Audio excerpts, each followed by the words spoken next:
you're still here.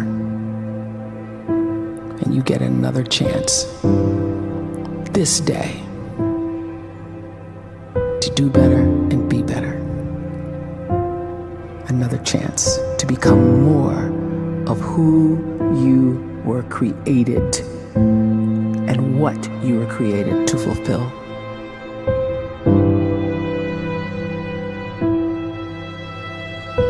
Everyone in the world is capable of living outside the role or beyond the roles that they place themselves in, no matter what it is.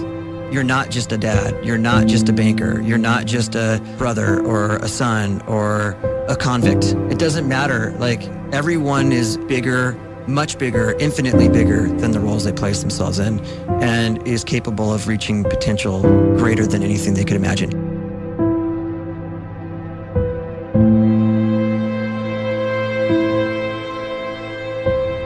You can live the life you desire. It's right there in front of you. But in order to achieve it, you must first see it, then believe it, and then you must graciously ask and train your brain to help you execute your vision.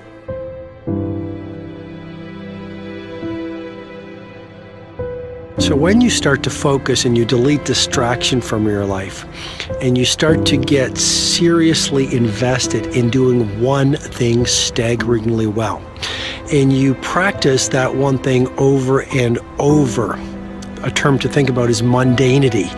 You do one simple, seemingly insignificant thing every day around your main skill, and it's very mundane, but small daily improvements over time lead to world-class results.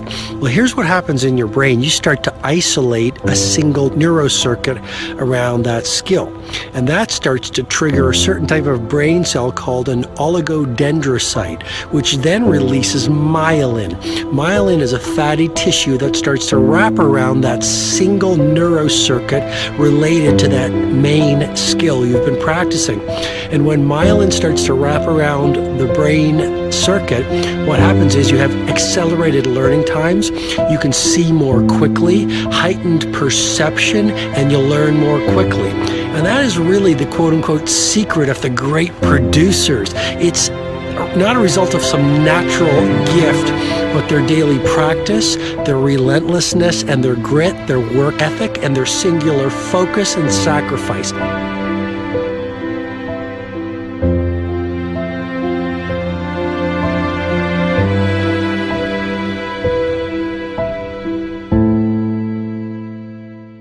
A great life is built not by revolution. A great life is built by evolution. Small and steady wins the race.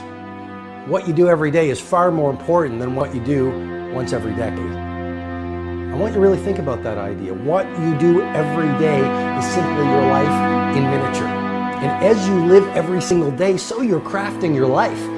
What you do over the next hours is really building your future. And if you can just get every single pocket of 24 hours right as best as we humanly can, the rest of our life is going to take care of itself. So small wins matter. The scripture says we will eat the fruit of our words. You are planting seeds when you talk. At some point, you're going to eat that fruit. My challenge is make sure you're planting the right kind of seeds. If you want apples, you have to sow apple seeds. If you want oranges, you can't plant cactus seeds, poison ivy seeds, mushroom seeds. You're going to reap fruit from the exact seeds that you've been sowing. In other words, you can't talk negative and expect to live a positive life. You can't talk defeat and expect to have victory. You can't talk lack, not enough, can't afford it, never get ahead, and expect to have abundance. If you have a poor mouth, you're going to have a poor life. If you don't like what you're seeing, start sowing some different seeds.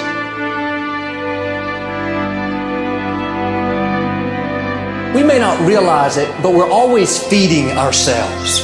What we watch, listen to, the people we're around, the thoughts we're dwelling on, that's feeding our inner man. If you go to lunch with people that talk bad about the boss, make fun of a coworker, put down a friend.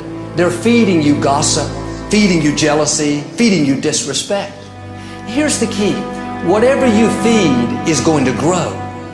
You may not like what they're feeding you. You're a nice person. But if you continue to hang around them, before long, you'll be gossiping. You'll be critical. You'll be disrespectful. Why? Because you kept feeding the wrong things. If you're always feeding negative thoughts, thinking, I'll never get well, I'll never meet the right person, you're feeding doubt, feeding mediocrity, feeding fear.